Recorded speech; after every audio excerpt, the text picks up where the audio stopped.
신저뉴스 첫 순서는 서울동안교회 김영주 목사님, 부산해안교회 조선일 목사님, 광주알림교회 김현주 목사님입니다. 지난 주일 교회에서 드렸던 예배가 이번 주 나의 생활에 어떤 좋은 영향을 주고 있는지, 연관이 안 되는 명목상 크리스찬인지 자기 검진을 꼭 해보라고 하십니다. 이스라엘이 지금 하마스와 전쟁을 벌이고 있는데 그냥 전쟁이 일어나고 있구나 하는 것을 신문 보도를 통해서 그냥 볼 겁니다. 그런데 만약에 그 이스라엘에 여러분의 자녀가 살고 있다면 그냥 볼 수 있을까요? 심각할 겁니다. 왜요? 나와 관련이 있거든요. 예수님께서 하나님의 아들 그리고 그리스도 되심을 믿는 것, 이것이 내 삶에는 어떤 의미가 있느냐를 누가는 계속해서 물어봅니다. 누가복음 8장에 보면 예수를 태운 배가 풍랑을 만났습니다. 광풍이 몰아치고 배에 물이 가득하게 되어서 뱃사람들이 많은 제자들조차도 이거는 우리 힘으로는 감당하지 못한다. 그럴 때에 주무시는 예수님을 깨웠습니다. 예수님, 풍랑과 물결로 인해서, 바람으로 인해서 우리가 죽게 되었습니다. 예수님께서 일어나셔서 바다와 그리고 물결과 바람을 꾸짖으시며 그들을 잠잠케 하셨습니다. 아니, 이분이 대체 누구이길래 바람과 파도도 순종하는가? 이렇게 얘기할 때 예수님께서 주신 질문이 있어요. 너희 믿음이 어디 있느냐? 우리의 삶에 힘들고 어려운 일 만날 때가 많습니다. 그리고 포기하고 싶을 때도 많고요. 오늘 주님께서 우리에게 주신 질문은 뭘까요? 너 어려움 가운데, 너 힘든 가운데, 너가 포기하는 그 가운데 하나님은 너에게 있어서 대체 누구냐? 누구길래 너에게는 아무런 영향력이 없는 존재냐?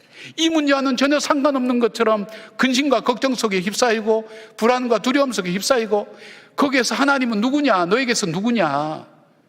그리고 너희가 믿는다고 했던 그 믿음은 어디에 있느냐? 주님께서 그렇게 물어보신다는 겁니다. 오늘 누가가 우리에게 질문하는 겁니다. 우리가 믿음으로 살아갑니까? 우리 힘으로 살아갑니까? 믿음으로 살아가지 않습니까? 그렇다면 그 믿음이 내가 오늘 겪는 이 어려움 앞에 무슨 역할을 합니까? 여러분은 어떤 일로 주저앉아 있습니까? 어떤 일로 낙심하고 있습니까?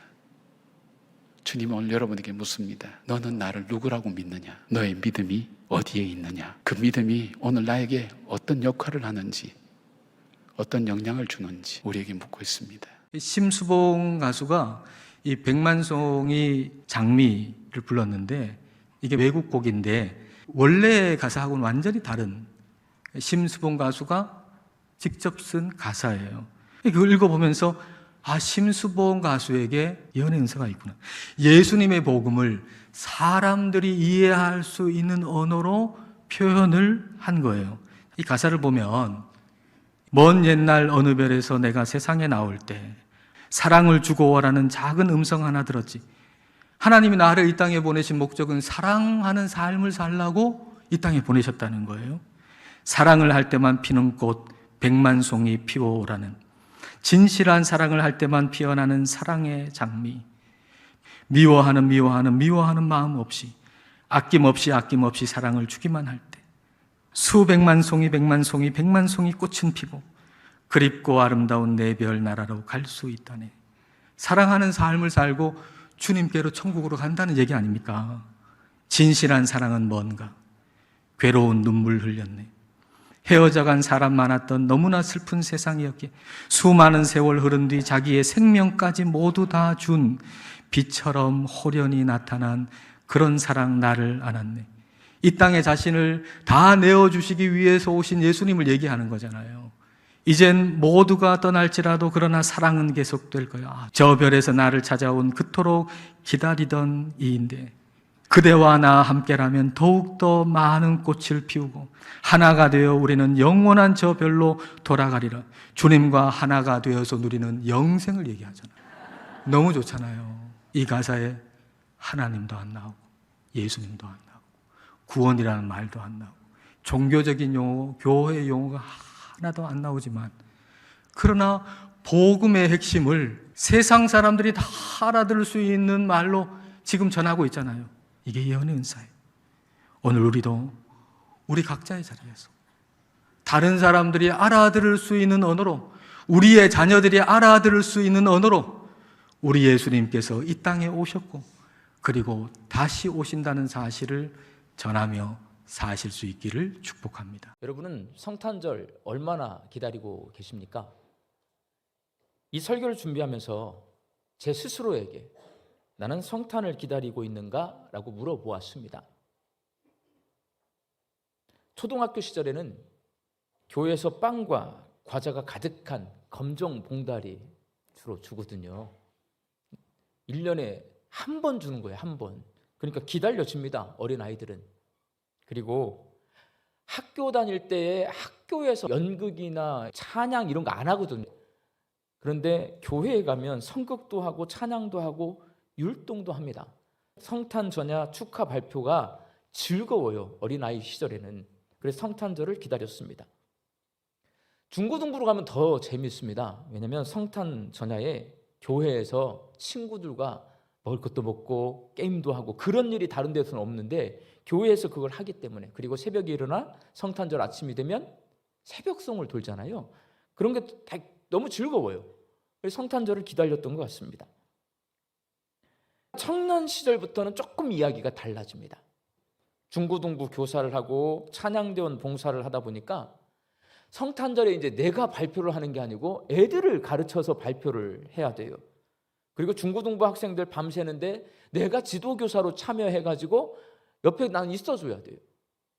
그리고 찬양대원으로 성탄절 칸타타 준비하느라 바쁘게 살다 보니 성탄절이 이제 분주해졌어요. 그리고 지금 목회자가 되어 있습니다. 목회자가 된 지금은 그렇게 분주함 플러스 부담감이 있습니다. 왜냐하면 이 성탄절기는 목회자가 2023년 사역을 마무리하고 2024년 사역을 계획해야 돼요. 그러면 굉장히 많은 생각들과 많은 업무가 주어집니다. 분주합니다. 양림교회 부임해 보니까 찾아오는 사람도 왜 이렇게 많은지 모르겠어요. 참석해야 될 모임도 많고 만나야 될 사람도 많습니다.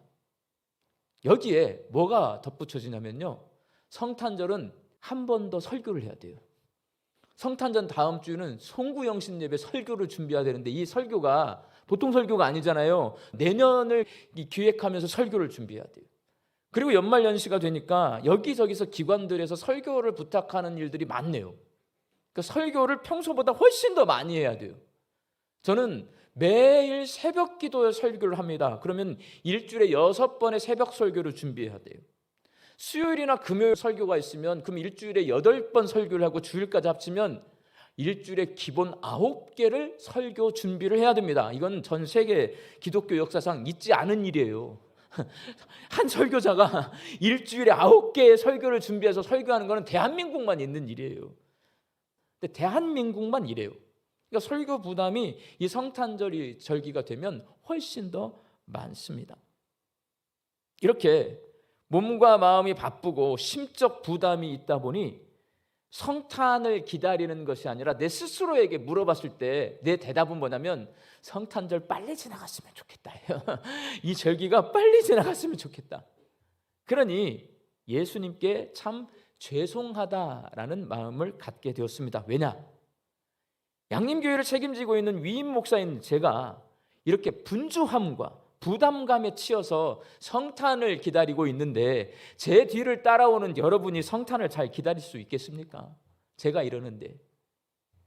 그런 생각을 하게 되니까 하나님 앞에 이제 회개가 나오더라고요. 설교 준비를 하다 말고 회개를 하게 되더라고요. 회개. 하나님.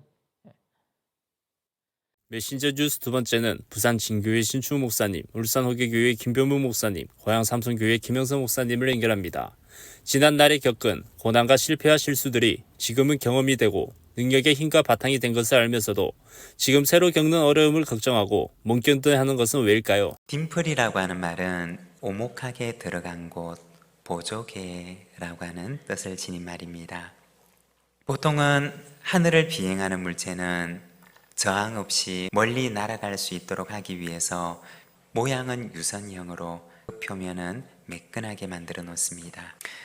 그런데 멀리 날려보내야 경기를 유리하게 가져갈 수 있는 골프공은 작은 홈들을 만들어 놓습니다.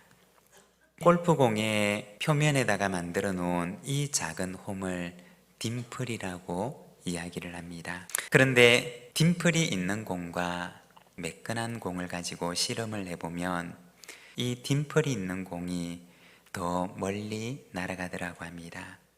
공의 표면에 있는 이 홈이 회전을 하면서 주변에 있는 공기의 흐름을 공이 더 멀리 날아갈 수 있도록 만들어 놓기 때문이라고 합니다. 살아가면서 때로는 이 딤플과 같은 고난으로 인해서 생긴 인생의 홈들이 생겨날 수도 있습니다. 왜 우리의 인생에 고난의 홈들이 존재하는 것일까요? 우리를 보내시는 그 소명의 장소에서 너무나 정확하게 그를 사용하시기 위해서 하나님께서는 우리를 시험하시고 또 검증하시고 우리에게 시련도 주시며 우리를 인도하시는 것입니다. 만일 우리의 인생에 시련이 찾아온다 할지라도 그 시련으로 인해 죽지 않는다면 그러면 당신은 더 강해질 것입니다 라고 하는 이야기를 들은 적이 있습니다. 그 시험이 우리를 하나님의 백성으로 더 잘 준비된 자로 서게 한다는 것입니다. 내 삶에 찾아온 크고 작은 고난들이 어떤 경우에는 나를 더 멀리 날게 하는 날개일 수도 있다는 사실을 기억하며 고난을 넘어서 하늘을 향해 더 멀리 날아오르는 저와 여러분의 삶이 되시기를 바랍니다. 처음에는 자발적인 마음으로 자원하지 않았는데 나중에 해보니까 기쁨과 감사와 은혜로 하는 사람들이 있습니다. 그 대표적인 사람이 누구냐면은 예수님이 십자가를 질 때 억지로 십자가를 진 구레네 시몬입니다. 군중들이 모여서 예수님 십자가 지는 그 길을 구경하다가 예수님이 쓰러지니까 로마 군병이 구레네 시몬을 우연히 붙잡아다가 십자가를 강제로 치게 했죠. 본인은 치고 싶지 않은데 억지로 졌다 이거예요. 그런데 이 구레네 시몬이 억지로 졌지만은 옆에 예수님이 피 흘리던 그 십자가의 모습 생생하게 그 보게 된 거예요. 십자가에 달리신 예수님을 보면서 자신도 십자가를 침으로 말미암아서 복을 받고 초대교회의 중요한 인물이 된 것을 볼 수가 있습니다.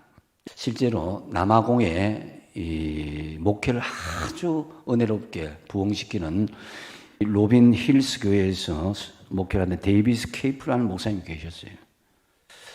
이분 너무 목회를 편안하게 하고 안정적으로 하고 있었는데 하나님께서 성령의 음성을 주시는 거예요. 기도하는 중에. 그래서 네가 목회하는 자리에서 당장 떠나라는 거예요. 이게 무슨 황당한 일인가. 그리고 거리로 나가서 사람들의 발을 씻겨주면서 종으로 섬겼던 나의 사랑을 네가 좀 보여주라는 거예요. 저분인데요. 예수를 위한 바보라는 책이 있는데요. 이 하나님의 음성을 들었을 때에 이 목사님이 처음에는 하나님 어떻게 그 발을 씻는다고 그렇게 되겠습니까? 주님 그거 완전히 바보 같은 건데 차라리 땅이 꺼져갖고 땅에 묻어주세요. 그럴 정도로 저항을 했다고 합니다.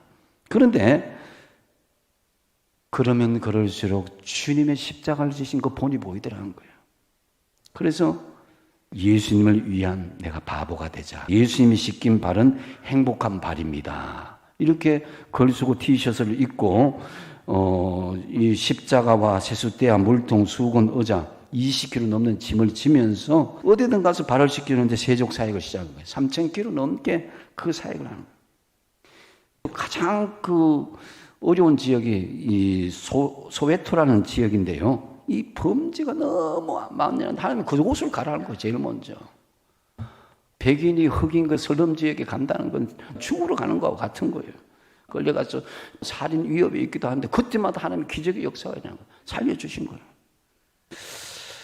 조직폭력배에 발을 씻기고 알코올 중독자의 발을 씻기고 동성애자의 발을 씻기고 문둥병 걸린 분을 다 발을 씻기고 발을 씻기는데 하나님의 역사가 일어난 거예요. 몸이 치유되고 마음이 회복되고 많은 사람들이 예수께로 돌아오는 그런 역사를 체험하게 되었다는 거죠. 저희도 마찬가지입니다. 이런 사명을 주실지도 몰라요. 우리는 이 땅에 잘 먹고 잘 사는 것이 목적이 아니잖아요. 하나님은 말로만 복음과 진리를 전하는 것보다는 삶으로 본이 되어서 복음 전하는 것을 원하시고 계십니다. 저와 여러분을 통해서. 인도에 가면 간디 학교가 있습니다. 이 학교는요, 어린 자녀들을 교육하는 데 있어서 탁월한 학교로 전 세계에 널리 알려져 있습니다. 이 학교에 입학하면요, 제일 먼저 가장 중요하게 여기는 교육 중에 하나가 바로 줄서기 교육입니다. 줄서기가 왜 이렇게 중요하냐는 이 질문에 교장 선생님이 주저없이 이렇게 말을 했습니다. 질서의식은 한 사람의 사회성의 기초가 되고 나아가 법질서조차도 유지할 수 있는 힘의 원천이기 때문에 그렇다. 질서를 안 지키는 것은 자신을 다스리는 힘이 부족하다는 것을 스스로 증명하는 것에 지나지 않는다. 줄서기 훈련을 하면서 반드시 함께 시키는 또 다른 훈련 하나가 있습니다. 그게 바로 조용히 싸우기라는 원칙이에요. 조용히 싸우다 보면은 목소리가 더 이상 커지지 않기 때문에 더 이상 싸움이 확대되지 않고 이내 조용해진다는 거예요. 두 가지의 교육 철학이 우리에게 깊은 의미를 줍니다. 뜻밖의 억울한 일을 당했을 때 목소리가 높아지는 것은 물론이지만 자신의 잘못 앞에서도 목소리를 높이고 오히려 더 당당해지는 것이 많은 사람들의 모습 중에 하나죠. 그런 점에서 남편 요셉은 의로운 사람이라 그를 드러내지 아니하고 가만히 끊고자 하여. 요셉의 처신이 참 멋있습니다. 문제가 생기면 싸우려 드는 사람이 있는가 하면 조용히 문제를 해결하려는 사람들이 있어요. 예수 믿는 사람은 문제 많은 세상 속에서 그 문제 속으로 빨려 들어가는 사람이 아니라 조용하지만 깨끗하게 문제를 처리할 줄 아는 그런 능력부터 가져야 합니다. 요셉은 화평의 사람이었습니다. 이해할 수 없는 일들 앞에서도 고통스러운 상황 속에서도 인내할 줄 알았던 사람입니다. 요셉은 용서의 사람이었습니다. 부드럽고 너그러운 마음을 가진 사람이었습니다. 말씀 앞에 절대 순종하는 충성의 사람이었습니다. 그래서 요셉과 마리아를 가리켜 에이든 윌슨 토즈 목사님은 성령 충만한 사람들이었다라고 평가한 겁니다. 우리도 이 세상 살아가면서 요셉과 마리아처럼 성령의 9가지 열매가 다 녹아있는 성숙한 그리스도인으로 살아가기로 다짐하는 우리 모두가 되시기를 바라고 성탄의 절기가 되시길 바랍니다. 메신저 뉴스 마무리는 대전 제1교회 김철미 목사님, 남해 주변래동안교회 나강용 목사님, 경주남부교회 김상준 목사님으로 이어집니다. 크리스마스가 다가오는데 예수님 생각이 얼마나 설레이는지, 불쌍한 이웃들이 얼마나 보이는지, 나의 신앙 시력은 몇일까요? 여러분, 성탄이 즐겁고 기쁜데 왜 이런 일이 발생했을까? 예수님이 세상에 오시는데 아버지가 누군지 몰라. 사생자예요. 결혼은 했지만 혼의 자식이에요. 주문이죠. 왜 이런 일이 발생했을까 하고 들여다보면 그냥 우리는 기쁘다 구주 오셨네 노래 부르고 막 좋아하면 되는 줄로 알지만 결코 그렇게 끝날 일이 아니구나 이런 생각을 하지 않을 수가 없는 거예요. 성탄은 그냥 오지 않았습니다. 성탄은 그냥 확 던져서 갑자기 뭔가가 난 게 아니에요. 하나님의 목적은 우리가 그리스도 예수를 통해서 성장하는 거예요. 로마서 8장 29절도 같이 읽어보겠습니다. 하나님이 미리 아신 자들을 또한 그 아들의 형상을 본받게 하기 위하여 미리 정하셨으니 이는 그로 많은 형제 중에서 맏아들이 되게 하려 하심이니라. 아멘. 하나님이 우리를 선택하셨어요. 그리고 이 자리까지 인도하셨습니다. 근데 이렇게 하신 이유가 어디에 있다고요? 그 아들을 닮아가도록 하기 위한 것이다. 그러니까 우리 아이들을 오냐 하면서 잘 키우는 거 대단히 중요해요. 기를 키워준다 그러나요? 너는 왕의 DNA를 가지고 있으니까 너는 금지옥엽이야. 너에게 뭐라고 하는 걸 절대로 허용하면 안 돼. 부모들이 말이죠. 헬리콥터 호위대가 돼가지고 계속 뺑글뺑글 도네. 그죠? 무슨 일이라도 있으면 금세 착륙해가지고 난사하고. 그런 진상 부모들이 얼마나 많은지. 이제 교사를 하려고 하는 사람들이 없잖아요. 그렇게 키워놓은 아이들이 어떻게 되는 줄 압니까? 아이들은 싫은 소리를 한마디를 듣지 못해요. 고난의 과정이 없어. 아픔과 상처가 뭔지를 몰라요. 절망을 헤치고 나오는 게 뭔지를 몰라. 그래서 한번 딱 맞으면 이게 뭐야? 이런 세상이 이런 세상 나는 꿈꿔본 적도 없고 한 번도 맛본 적도 없고 이런 이상한 세상이 어디 있어? 이 나쁜 세상. 그리고 덤벼드는 거죠. 여러분, 우리가 잘 생각해야 돼요. 예수 믿는 게요, 어느 날 갑자기 위에서 벼락 같은 뭐가 떨어져 가지고 천만의 말씀입니다. 예수님이 오실 때 벼락같이 어느 날 갑자기 하나님의 형상을 입은 위엄과 영광을 가지시고 망토를 휘두르면서 백마를 타시고 이렇게 오지 않으셨어요. 가장 저열하고 비참하고 가장 가난하고 제대로 하나도 구비되지 못한 마구간에서 소똥 냄새, 양똥 냄새, 모든 먼지 그런 거 뒤집어 쓰시면, 우리는 그런 먼지 쓰는 거 싫어. 편하게 있으면 좋겠어요. 저런 거 없이 그냥 그렇게 이렇게 받아들이면 좋겠어요. 근데 하나님은 그렇지 않으시네. 하나님은 과정을 꼭꼭 지나가게 하셨어요.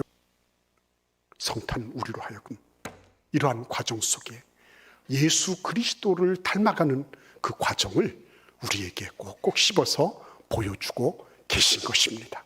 미국 미네소타 대학에서 402쌍의 쌍둥이들의 행동과 생각과 삶을 수십 년간 추적하면서 하는 재미있는 연구를 하나 했습니다. 그 중에 미국 오하이오에서 태어난 짐 루이스와 짐 스프링거라는 쌍둥이가 있었습니다. 그들은 태어난 지 4주 만에 각각 다른 가정으로 입양되어서 각자의 삶을 살다가 39살이 됐을 때 다시 만나게 되었습니다. 약 40년 만에 만난 두 사람 사이에 놀라운 공통점들이 여러 가지 발견되었다고 해요. 설계하고 제도를 그리고 목공을 하는 일이 두 사람의 취미였다고 합니다. 두 사람의 직업도 똑같았는데 둘 다 보안관이었다고 해요. 모두 다 집에서 개를 길렀는데 둘 다 토이라고 이름을 똑같이 지었다는 겁니다. 두 사람 다 아들을 낳았는데 이름을 제임스 알렌이라고 똑같이 그렇게 지었대요.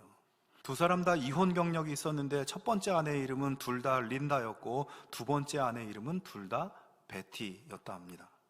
놀랍게도 둘은 40년 동안 헤어져 살았지만 성격과 생각과 취향이, 그 삶이 일치했습니다.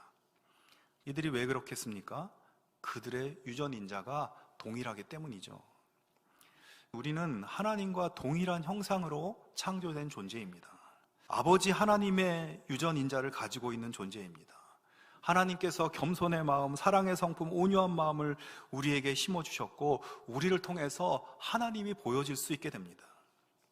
하지만 우리의 마음이 죄로 인해서 깨어져서 부패한 마음, 교만과 미움과 사나움의 마음으로 우리가 살아가고 있는 것이죠.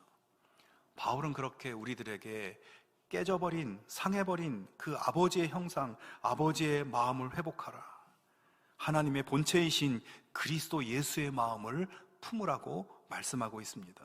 우리가 예수의 마음을 품고 잃어버린 아버지 하나님의 마음을 닮아가고 아버지의 마음으로 살아갈 때 우리 아버지 하나님께서는 당신을 닮은 우리를 보고 흐뭇해하시고 기뻐하시고 우리를 더 사랑하시고 더 좋은 것으로 충만하게 또 행복하게 우리에게 역사해 주실 것입니다. 크리스마스 트리를 전나무에 하게 됩니다. 이것은 덴마크가 전나무를 통해서 항우주에서 부강한 나라가 된 것을 기념하며 하나님 앞에 장식하여 올렸던 것이 전통이 되어 전 세계에 퍼져나갔던 것입니다. 덴마크는 원래 황무지였습니다. 황폐한 곳이었습니다. 그래서 사람들이 이 땅은 저주받은 땅이다 떠나려고 했습니다. 그때 그룬트비 목사님을 중심으로 한 몇몇 사람들이 우리를 이곳에 보내신 것은 하나님의 분명한 뜻이 계실 것이다, 기도하며 연구한 끝에 전나무를 심었습니다. 결국 그 땅은 비옥한 동토로 바뀌었고 오늘날 최고 복지 국가가 되었습니다. 내게 줄로 재워준 구역은 아름다운 곳에 있으며 나의 기업이 실로 아름답도다. 현재 주어진 삶에 고통이 있고 아픔이 있고 상실이 있는 광야 같은 곳이라 할지라도 지금 내가 살고 있는 이 땅 나의 현실의 삶이 하나님께서 내게 부여한 내 구역이고 내 기업이다. 다윗은 고백하고 있습니다. 그렇습니다. 지금 살고 있는 내 땅, 내 환경은 우리 하나님께서 허락하신 것입니다. 부부간에 갈등이 있고 자녀에게 어려움이 있고 형제간에 불화가 있지만은 현실란에 하나님의 해답이 있음을 믿으시길 바랍니다. 모세가 바로 궁궐에서 정통 왕손이 아니라고 왜 차별 대우를 받지 않았겠습니까? 그때 모세가 힘든다 뛰쳐나왔다면 이스라엘 백성들을 인도하는 민족적 지도자가 될 수는 없었을 것입니다. 모세가 하나님의 뜻을 알고 묵묵히 견딜 수 있었습니까? 몰랐습니다. 모르지만은 현실의 삶에 그는 견뎌나가는 것입니다. 그는 그곳에서 학문을 섭렵하고 성경을 기록할 만한 학식을 채웠습니다. 40년 동안이나 광야에서 양을 치며 외롭게 설산한 세월을 보낼 때에 그가 그것을 인내하지 못했다면 어떻게 장차 40년 이스라엘 백성들을 광야에서 인도해낼 수 있었겠습니까? 그 척박한 땅에서 백성들이 불평하기 전에 먼저 모세가 번아웃되지 않았겠습니까? 더 나은 땅, 더 좋은 환경이 아니라 지금 여기에 하나님의 뜻이 그리고 하나님의 해답이 있음을 믿으시기를 주님의 이름으로 축복합니다. 광야를 통과했던 백성들도 마찬가지였습니다. 지금 내가 경험하고 있는 이 환경이 하나님이 줄로 재워준 구역이다라고 하는 그 믿음 때문에 가나안 땅에서 지역을 분배할 때에 어떤 지파에게는 부유한 땅을, 어떤 지파는 참 박한 땅을 주었습니다마는 그들은 나에게 준 이것이 현실이다 그렇게 받아들이고 그 땅을 경작해 갔던 것입니다. 사랑하는 여러분, 척박한 땅, 어려운 환경에 처해 있어서 숨 쉴 수 없을 만큼 고통 가운데 처해 계십니까? 지금의 상황은 하나님께서 내게 줄로 재워준 구역임을 믿고 어떤 환경에서도 예배드리며 주님만이 나의 인생의 주인 되십니다. 주님이 내 인생을 끌고 가고 계십니다. 이것 고백이 중요하다는 그 이야기입니다. 목사님들의 말씀 전체를 들으실 수 있도록 전부 링크해 두었습니다. 아직 메신저 뉴스 구독을 누르지 않은 시청자님이 계시면 지금 구독과 좋아요, 알림 설정까지 부탁드립니다. 다음 주까지 안녕히 계십시오. 메신저 뉴스 김석규입니다.